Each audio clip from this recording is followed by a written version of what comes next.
बिहार में बेरोजगारी आम है और शिक्षा की हालत अत्यंत दयनीय है। और इस वक्त सरकारी स्कूलों में गरीबों, किसानों, मजदूरों और दलितों के बच्चे पढ़ रहे हैं और सरकार इनको पढ़ने नहीं देना चाहती। शिक्षक बनने की उम्मीद में थे, उनकी उम्मीदों पर आप पानी फेरने का नापाक प्रयास कर रहे हैं। उसी के खिलाफ हमारी आवाज़ है कि बिहार के नौजवानों को 10 लाख बहाल कर दो, फिर पूरे संसार को दावत दो। एक मदरसे वालों को एक चौथाई को भी तनख्वाह नहीं मिली है, उनके तनख्वाह की अदायगी करो। ये तमाम तर वो मुद्दे हैं जो बिहार में दलितों, अल्पसंख्यकों और आम गरीब जनता के से ताल्लुक है। नमस्कार, आप देख रहे हैं न्यूज़ फॉर नेशन। मैं आपके साथ अभिजीत सिंह। आज से बिहार विधानमंडल का मानसून सत्र का शुरुआत हो गया और इससे पहले AIMIM के जो प्रदेश अध्यक्ष हैं, सह विधायक है अख्तरुल इमाम, वो विधानसभा के बाहर प्रदर्शन कर रहे हैं। जिस तरह से बात करें कि जो सरकार के द्वारा डोमिसाइल नीति खत्म किया गया है, इसको लेकर सरकार के खिलाफ प्रदर्शन कर रहे हैं। और जिस तरह से कहे तो इनका साफ तौर पर कहना है कि सरकार को मंशा ही नहीं है कि युवाओं को रोजगार दे। पहले क्या कुछ कर रहे हैं अख्तरुल इमाम, पहले सुनिए उनकी बातों को। बिहार में बेरोजगारी आम है और शिक्षा की हालत अत्यंत दयनीय है।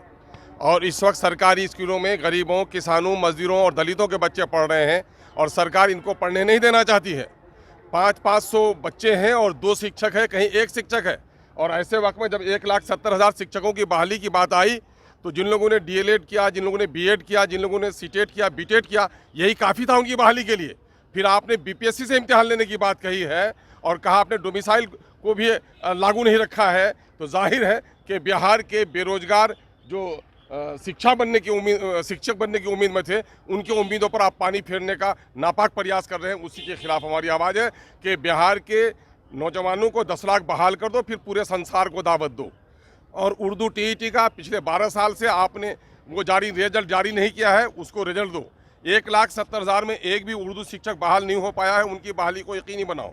2459 प्लस 1 मदरसे वालों को एक चौथाई को भी तनख्वाह नहीं मिली है, उनके तनख्वाह की अदायगी करो। ये तमाम तर वो मुद्दे हैं जो बिहार में दलितों, अल्पसंख्यकों और आम गरीब जनता के से ताल्लुक रखने वाले हैं। मंत्री और प्रिंसिपल सेक्रेटरी के दरमियान खुद ही विवाद चल रहा है, तो आपकी मांग ऐसे में मानी जा सकती है? भाई मैं अपनी बात कह रहा हूँ, ये सारा विवाद की जड़ है सरकार ने नौकरशाहों को सर पे चढ़ा रखा है और नीतीश की पूरी हुक्मरानी ही नौकरशाहों के जरिए से चलती रही है।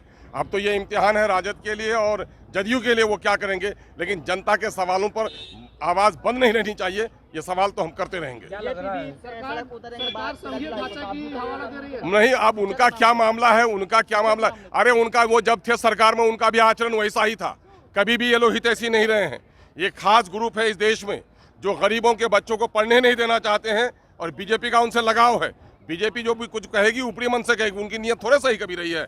MIM हमेशा दलितों की, पिछड़ों की, वंचितों की, शोषितों की आवाज़ उठाती रही है और इस वक्त जो अभ्यर्थी हैं उनका शोषण और दोहन हो रहा है, इसलिए हम ये आवाज़ लेकर आपके सामने आए हैं। मुख्यमंत्री है जो प्रधानमंत्री बनने के लालसा में है, वो डोमिसाइल नीति ये यकीनन है कि लगता है कि उसी वजह से शायद इस बात को आगे बढ़ा रहे होंगे और बिहार के नौजवानों को। तो आपने सुना अख्तरुल इमाम का साफ तौर पे कहना है कि जो सरकार के द्वारा डोमिसाइल नीति खत्म किया गया है, सरकार को मंशा ही नहीं है कि युवाओं को रोजगार दें। और जिस तरह से कहें तो उनका साफ तौर पे कहना है कि जो वैकेंसी निकाली गई है, जिसमें उर्दू के शिक्षकों के लिए वैकेंसी निकाली गई है, यानी कि सरकार है जो दोहरी नीति कर रही है और साफ तौर पर सरकार को घेरते हुए नजर आ रहे हैं। और इनका साफ तौर पे कहना है कि जो सत्र है इसमें भी अपने आवाज़ को बुलंद करेंगे। और जिस तरह से उनसे ये भी सवाल पूछा गया कि भारतीय जनता पार्टी 13 जुलाई को शिक्षक के मामले में प्रदर्शन करेंगे, तो उनका साफ तौर पे कहना है कि उन लोग सिर्फ ढोंगी कर रहे हैं। इस तमाम खबरों को मैंने न्यूज़ फॉर नेशन के साथ, नमस्कार।